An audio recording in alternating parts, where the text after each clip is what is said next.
GOP Congressman Mike Gallagher sits on the Armed Services Committee and served as a Marine. Congressman, your response to this annexation? Well, I do agree that Putin's getting desperate, but he's not only trying to wear down the Ukrainians' will to fight, he's trying to wear down the Biden administration's nerve here. And unfortunately, what we've seen throughout this crisis is the Biden administration has had to be dragged kicking and screaming when it comes to providing certain lethal assistance. They slow-rolled the Stingers, they slow-rolled the HIMARS, and now they're slow-rolling the ATACMS weapon system. So we can't lose our nerve. We need to steadily provide the Ukrainians with the hard power they need to defend themselves, and we can't allow this salami-slicing tactic on the part of Putin to get us to back down right now. So what we're seeing, too, is they're trying to blow up the infrastructure of the Ukrainians with winter coming, thinking the Ukrainians would turn on their government. It's not going to work. I also understand the EU is preparing to punish Iran for providing these kamikaze drones. But yet we're still talking to Iran about a nuclear deal.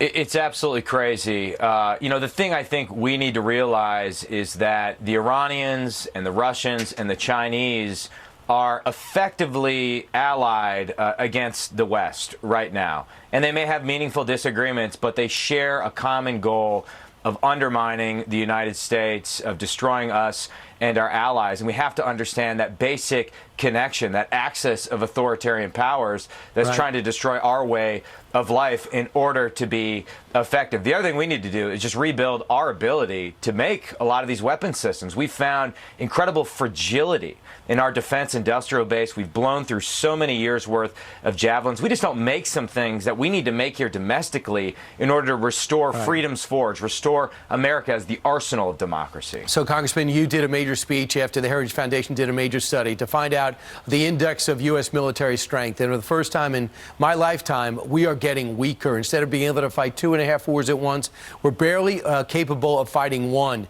And some of the things that people are seeing now at home, you might be seeing if you have a monitor, the Army's looked at as marginal. The Navy's looked at as weak. Your Marines, strong.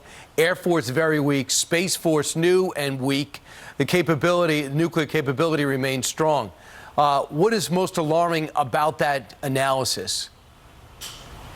Well, I think the weakest forces, the Navy and the Air Force, are our priority forces in our priority theater, the Indo-Pacific. In other words, if we get into a fight with China, that's a maritime fight. That's an air fight. So we are going to be weakest when our enemy is proposing to be strongest.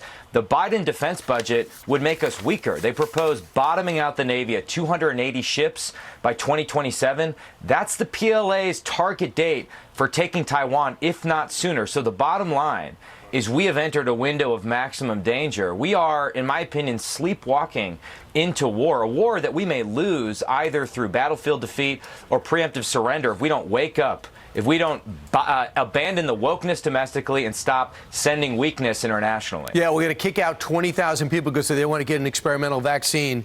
But we are 15,000 short in the Army. You can put up the full screen. National Guard, 7,500. The Navy has not met 10% of its goal. The Marines have met 30% of its goal. And the Air Force just 10% of its goal. While the battlefield forces for our ships, China's got 255 in 2015. Now China's got 297, 360. The U.S. went from 271 to 297. So in our lifetime, China, in real time, has surpassed our Navy size. Unacceptable considering how much we're spending on this. We're not even keeping up with inflation. Mike Gallagher, thanks so much. Thank you. And thanks, Heritage, for doing this study before it's too late. Meanwhile,